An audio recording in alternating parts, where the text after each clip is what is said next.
ये हो जाए कैपिटल वर्सेस रेवेन्यू में 9 वाला लीगल फीस वाला कि आपने नई बिल्डिंग ली है तो उसके ऊपर लीगल फी पे कैपिटल में आएगा। इसका लीगल फी क्या, अब यही आपको ध्यान में रखना है कि एक्चुअली ये फी किस लिए पे की जा रही है? कैपिटल एसेट, कैपिटल एसेट के लिए। क्या इसके बगैर वो एसेट लिया जा सकता है? नहीं, तो इसका इम्पैक्ट भी शाबाश।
इसके अलावा आपकी बुक के अंदर नीचे एग्जांपल 1 है, पेज नंबर 4 पे एक बार से देख लीजिएगा, सॉल्व हुई है। बुक में आ जाए जरा, बुक ओपन करने पहले थोड़ा सा हम देखें कि चैप्टर में से हमने क्या क्या कवर कर लिया होगा। शाबाश शाबाश। हाँ जी, क्लासिफिकेशन हो गई, नीचे एग्जांपल 1 है, ये आपने करनी है होमवर्क है। उसके बाद फाइनेंशियल स्टेटमेंट्स हो गई हैं।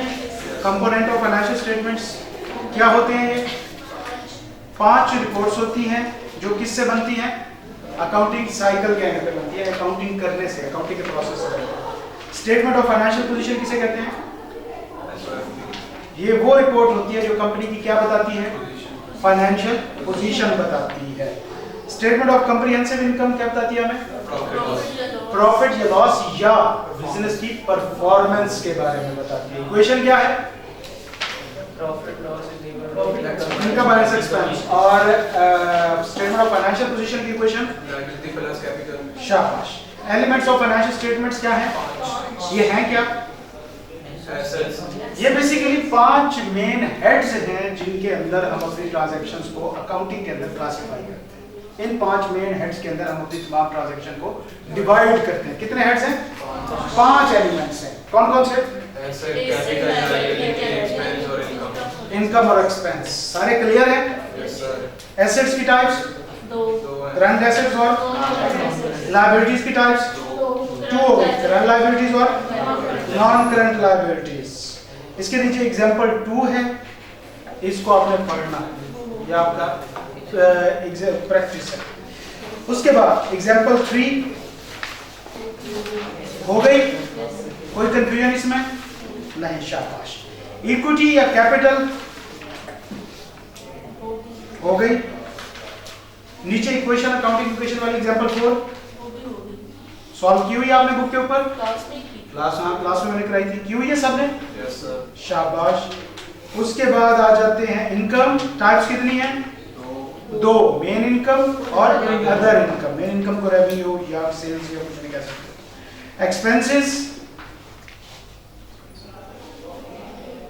हाँ जी, एक्सपेंसेस का कंसेप्ट आपको पता है? ये जो यहाँ पे चीज लिखी हो ना, decrease in assets, decrease in liability, ये जब हम double entry book keeping system पढ़ेंगे ना तब आपको समझेगा। अभी बता भी दूंगा तो सिर्फ एक रटे वाली बात है, कंसेप्ट नहीं है। तो कंसेप्ट आपने वही ध्यान में रखना है जो डबल एंट्री से पहले हमें जरूरी है। Formats, profit and loss statement का फॉर्मेट क्लियर है? स्टेटमेंट ऑफ फाइनेंशियल पोजीशन का फॉर्मेट क्लियर है? दोनों स्टेटमेंट्स में कौन सी चीज कॉमन है? रिलेशनशिप क्या है दोनों में आपस का? नेट प्रॉफिट किधर जाता है? नेट प्रॉफिट किसका पार्ट होता है? नेट प्रॉफिट कहां जाता है?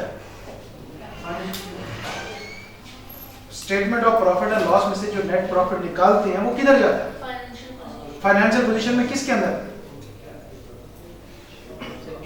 कैपिटल के अंदर कैपिटल का कंपोनेंट था ना, तो नेट प्रॉफिट दोनों के अंदर कॉमन है।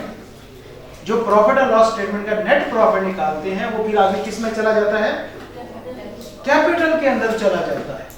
ये दो रिलेशन है आपस में, इन दोनों के दरमियान रिलेशन नेट प्रॉफिट का है। बस अभी आपने ये याद रखना है। फंडामेंटल ऑफ अकाउंटिंग प्रिंसिपल्स अभी नहीं करने, नहीं है पहला बस पॉइंट है जो बिजनेस एंटिटी कंसेप्ट या सेपरेट लीगल आइडेंटिटी या डुअलिटी कंसेप्ट।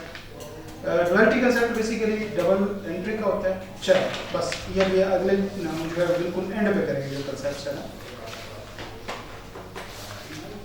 अच्छा, इसके अलावा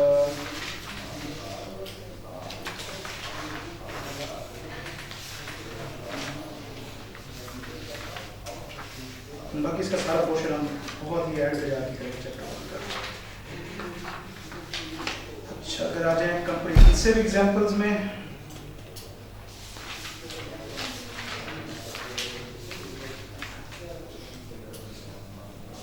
ओके कल हम शुरू करेंगे double entry book keeping system, ठीक है।